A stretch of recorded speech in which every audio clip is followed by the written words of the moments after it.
Hein? Oh, Botunai, Ngalema Niniva, Congo number 1. Meilleur. Congo number 1. Donc numéro 1, c'est encore numéro 1. Donc Batunio sur la Yebi, donc il va compter Babandana 1. Congo number 1. Il n'y a pas deux quoi. Donc Balobi, Congo Yayambo. Congo Moko na Mokili. Congo number 1. Numéro 1. Congo Moko na Mokili. Congo number 1. Takanga Moko Sonia number 1. Congo number 1. Congo number 1. Congo number 1. Puis Congo ka number 1. Excusez-moi, Congo number 1. Congo number 1, toujours number 1. Congo is number 1. CNN News, Congo number 1 TV, votre site d'information. Number 1 en qualité, number 1 en actualité, en temps réel. On va solo là, bonjour mon frère. Salut, c'est une star au Canada ce gars-là. Yo, et boss là, c'était un honneur de te rencontrer. Le plaisir est partagé. Toujours, yo, mais je te vois toujours à la télé là. On aime ce que tu fais à Montréal là. Merci à vous. Sérieux, yo, et boss, c'est numéro 1 là. On est ensemble là. Merci. Ouais, yo, merci, lâche pas. Merci à vous. Merci. Merci Frangin, merci. Voilà mesdames, messieurs, donc c'est ça. En fait, je vais faire circuler le micro. Borolanda Batou, Boroyo Kabango, Baro s'exprimer. Barope ça va venir Bango, Baloba. Nenge, musique chrétienne, est-ce qu'ils allaient payant ou gratuit ou bien différence entre musique chrétienne et musique religieuse? On a la commentaire T. Le micro est à vous, mesdames, messieurs. Un homme du nom de bienvenue. Donc je suis chrétienne aussi. Enfin, j'aime pas trop la connotation chrétienne, mais je crois en Dieu. Voilà. Et en Jésus. Pour moi j'estime que la musique chrétienne, dite chrétienne, je pense que normalement, elle ne devrait pas être payante. Parce que je pense que quand on travaille pour le Seigneur, en fait c'est un travail non lucratif en fait. Parce que quand on prend l'exemple par rapport à ce qui s'est passé avec les Lévites, tout ça, ainsi de suite, c'était juste pour glorifier Dieu. Donc ça doit être un truc qui doit être carrément à côté, on ne doit pas vivre de ça. Vous voyez? Donc ça c'est mon point de vue en tout cas. Parce que si on regarde aujourd'hui, beaucoup commencent à vendre cette musique en disant que c'est leur gagne-pain. C'est pas vraiment biblique parce que on voit tout ce qui se passe après, tout ce qui se passe, des problèmes d'argent, ils commencent à se disputer, plein de choses qui se passent à cause de ça. Et pour ça devrait être juste une chose pour édifier le peuple de Dieu et travailler à côté, comme l'Éternel dit que celui qui ne travaille pas ne mange pas. C'est dans ce sens-là. Voilà. Bon, moi j'aime beaucoup le pasteur Moïse Mbie, j'ai rien contre lui, je pense que c'est vraiment un homme de Dieu. À sa façon, il travaille avec le Seigneur. Mais maintenant le problème c'est qu'il se passe c'est quoi? Le peuple de Dieu, les enfants de Dieu se plaignent par rapport à ça, mais on y va quand même à ce genre de trucs. Donc on les encourage. Donc il y a une offre, il y a une demande qui est faite. Mais normalement, c'est pas biblique. Moi, je pense que ça ne devrait pas se faire en fait. C'est souvent, en fait, les gens qui encouragent ces choses, ce ne sont pas les gens qui les font, c'est ceux qui encouragent cela. Donc, c'est-à-dire, eux, ils font les choses parce qu'il y a une demande. Vous voyez, par rapport aux enfants de Dieu. Donc on va à ces choses parce qu'on se dit que oui, c'est pour aller se distraire de choses comme ça. On paye et puis après on se plaint. Moi je pense que c'est d'abord si on commence par boycotter ça et dire que non, c'est pas biblique, c'est pas normal, je pense qu'ils n'auront pas toute cette ampleur qu'ils ont par rapport à ça. Oui, si, il faut dénoncer parce qu'aujourd'hui, c'est l'apostasie, ce sont des choses qui doivent arriver. Enfin, c'est vraiment pas parce que quand on dit religieux, les gens voient tout ce qui est selon l'église. Chrétienne, on pense... chrétien, ça vient de Christ. Religieux, c'est tout ce qui est spirituel. C'est pareil, pour moi, c'est pareil. J'aimerais d'abord remercier le Tout-Puissant de m'avoir gardé, moi et ma famille, en bonne santé. On a été bénis, il n'y a pas eu de maladie, il n'y a pas eu de mort, il n'y a pas eu ceci, cela.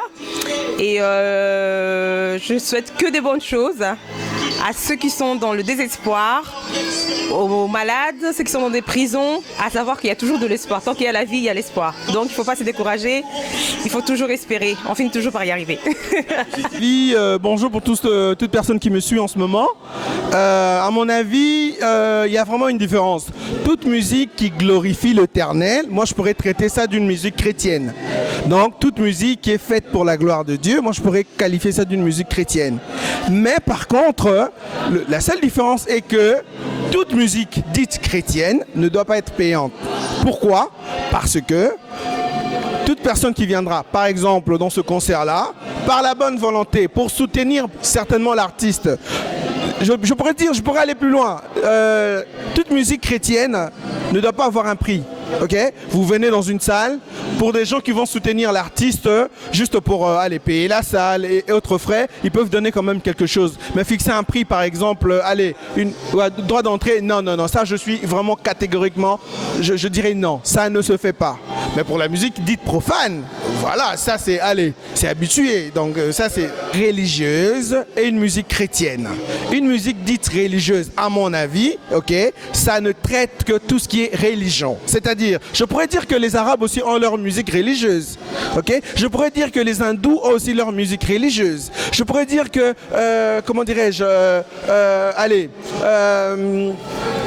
toute nationalité arabe, pas nationalité bien sûr, mais bon, allez, chaque culture a une certaine religion, ok? Mais quand on parle d'une musique chrétienne, on sous-entend Christ, donc chrétien. Pourquoi on les a appelés chrétiens? Parce qu'ils marchaient comme Christ. Voilà. Donc, non, je ne suis pas d'accord. Parce que Christ, quand il faisait ses délivrances, quand il faisait tout ce qu'il faisait était gratuit. Donc, toute personne qui s'appelle chrétien doit marcher selon Christ, faire tout ce que Christ faisait. Je ne suis pas d'accord. Je ne suis pas d'accord. Ça, en tout cas, ça n'engage que moi. Ça n'engage que moi, je ne suis pas d'accord. Pour moi, il pourrait peut-être dire, ok, voilà, soutenez mon œuvre, ok, sans prix. Donc voilà, il y a des autres qui disent soutenez mon œuvre. Par exemple, moi je peux emmener 1 euro. Il y a une autre personne qui peut emmener 50 euros. C'est une meilleure façon de soutenir l'artiste. Mais faire payer, ça je ne suis pas d'accord. Non, je ne suis pas d'accord. Je ne serai jamais d'accord à ce point. D'accord. Je sais. Manzambe bateka yango te neti ngane na zawa so neti lelo nasali miziki na ngai ya chrétien nakoteka te bato nde bakanisela nga ke nasali ezoluka mbongo bokanisela mpo neti nga naza awa soki nakoti miziki ya nzambe ofele nakokanisela bango na ndenge na nga ke nafutisa mpo na nga ife ezala gratuit mpo na nga mpo eza makambo ya nzambe ndenge bible elobi voilà gratuitement mpo nde neti nga naza deja mutu na ngai esalaka nayebi ke ntango nayebi ke nazwi eloko ya mutu eza gratuit mpo nga nakanisela ye na part na nga donc eza bongo adose nanga liège mbote surtout mobali nanga lijo kwempa bolombo bana nanga na bakoko nanga baleki nanga bandeko nanga nyonso galerie bambote ebele oyo abino Pierrette Beloti ye wana bizu kitoko bapapa kitoko bachere kitoko tala kaka nombre 1 numéro 1 bisous. Ma sœur Jaël. Voilà. En fait, pour moi, il faut ça payant. Et pourquoi payant? Oui, parce que bah, tu vas travailler. Bah ça, on a bah, locaux. Il fait pas ça à la rue. Bah locaux, c'est payant. Est-ce qu'on va répéter? Il y a l'électricité. Bah fout à tout. Hein. Pourquoi c'est gratuit? C'est payant. Oui, payant pour moi, c'est bon. Non, en fait, tout le monde en Bible était, parce qu'on ne parle pas de Bible, on parle de concerts. C'est deux choses différentes. En fait, chrétien, hein? Parce que concert chrétien est cause à peu payant pour moi, pour Nani, parce que ça, lui, on a besoin de ta musique. Et ça, au fait l'été, besoin de louer salle, bah quand on a quand même primoco abordable pour nous tout à participer, mais $50 ou le montant, moi je ne sais pas. 50 ou bien $100. Voilà, pour un montant, on a ils ont engagé ou à sali. Mais pour nga ils ont payé, ils ont ma bête. Mais à cause ça peut gratuit pour nous oh bazan est l'autre côté. Oui. Mais ce que l'on a logique par rapport à la Bible, c'est ça gratuit parce que la Bible ils allaient au fêlé. Mais n'habitez ce que pour le moment les autres il y a un bon vous avez raison on va se pousser. Tu concert droit d'entrée chrétien pasteur musicien chrétien tu concert droit d'entrée payant pour nous par rapport à la Bible non on est allé commerce na réalité depuis longtemps frère parti ça no boy mais les mots sont côté sur comment que j'ai cherché le monde j'ai trouvé dans l'église j'ai trouvé dans le monde à boire à biloko mais hier moi quand il compris à biloko on a un concert payant mais en Zambie et d'aller gratuit la différence c'est là pour la parole maloba bazo banakati mais la différence c'est ça mais si cobiso no biso le bato mokili donc quand on différencier oh musique à lola oh musique à mokili mais bah moi c'est tout azali bato nzambe asali.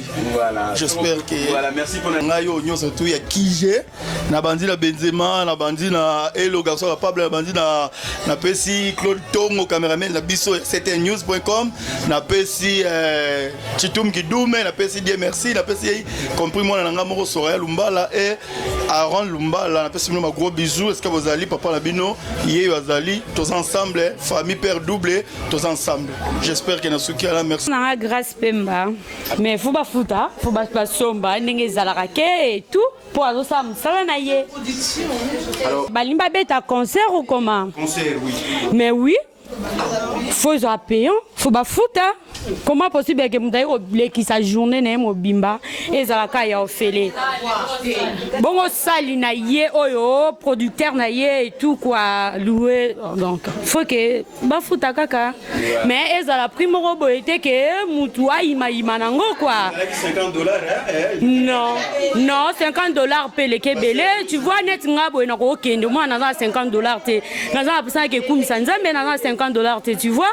Non kende te mais baluka moyen ko primo boeza la ke mutu nyonso azwa moyen ko kende ko kota. Ah mais là non la solo bat. Eza primo boye ke mutu ko ke kokota et tout quoi.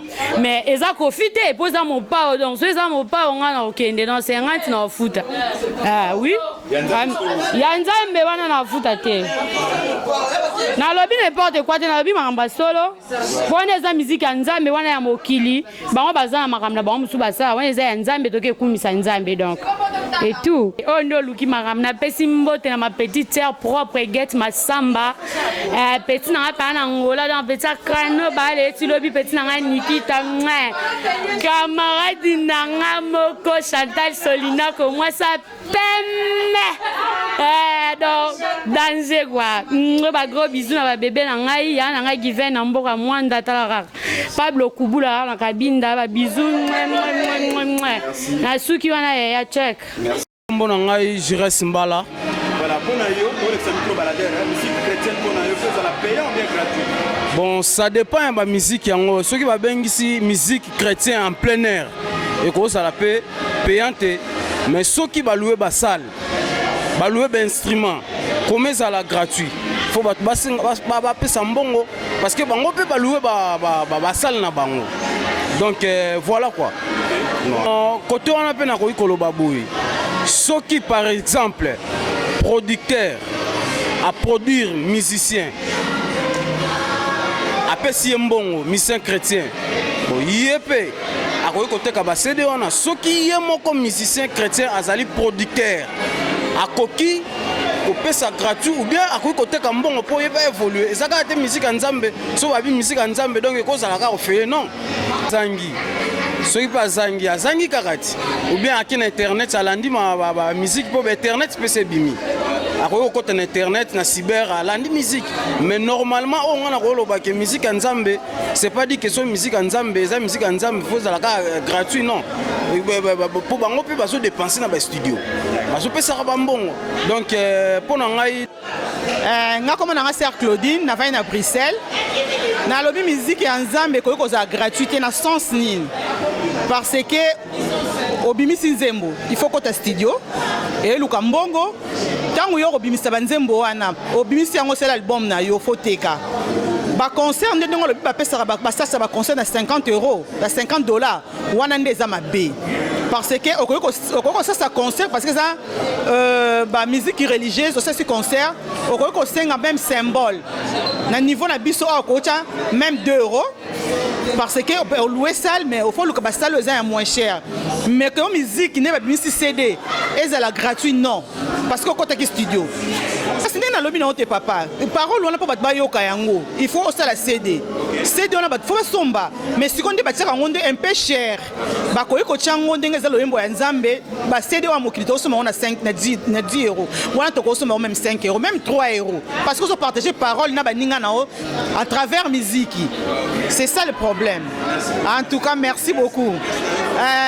bave na ngai na souhaité batutu oyo bayebi ngai oyo balingaka nga trop na souhaité bango bonne année nzambe apambola biso mbula sika tokota yango kitoko soki oyo tolekisaki yango na pasi oyo ya nsima ekoya tolekisa yango pene ezala ya mapamboli nzambe abatela biso surtout merci beaucoup ese wana eza awa donc wana eza mboka na ngai ata pasi eyi ata nyonso tozileleka nzambe akosalaka yango mpo kongo eponama uta likolo mpa tata nzambe eya mboka babénédiction merci. Bonjour, Aïcha Poutou alors. Pour Nangaï, jamais alors. Et Rose gratuit, tu vois, au moins on a toujours CP là, elle a bien ma casse. Pour ça gratuit, c'est musique il y a chrétien, tu vois. Et il y a qui a tout payé, le roi monsieur musique à musicien, et ils ont monté. Veut dire mais rôle là ils ont pour n'importe pour biso to bike ba sala nzambe tu vois et petit biso to pesa confiance to sumbi ba céder na biso poto yo kame eza ke tuke o mbatu nsusu pour la ngai na mtu nsusu ba sala nzambe mais au moins la m susu ke imozwanga na bien au moins la nsusu biso to la pour to yo ka et pour na sala le banzambe parce que ba nsusu ba comment ça ba le banzambe ba aventure tu vois l'ambiance ba nini to yo kama bebele bele comment ba essayer biso pour ensemble ba céder tu vois. Et la maman ngai Odile Kati Eskazali Rigobert Mboyo etalaka ye Aisha yo tout mboto o balinganga la o balinganga ti menga linga bango talaka ngana kati zonga no bien no talanga no bien mo yebi kati dans la kati dans la kati yo ya tu vois ya matongea ba gros bisous na famille nanga tout papa la ngai le ki na ngai ben bino tout ba gros bisous talaka nga. CNN News, Congo Number One TV, votre site d'information. Number One en qualité, Number One en actualité, en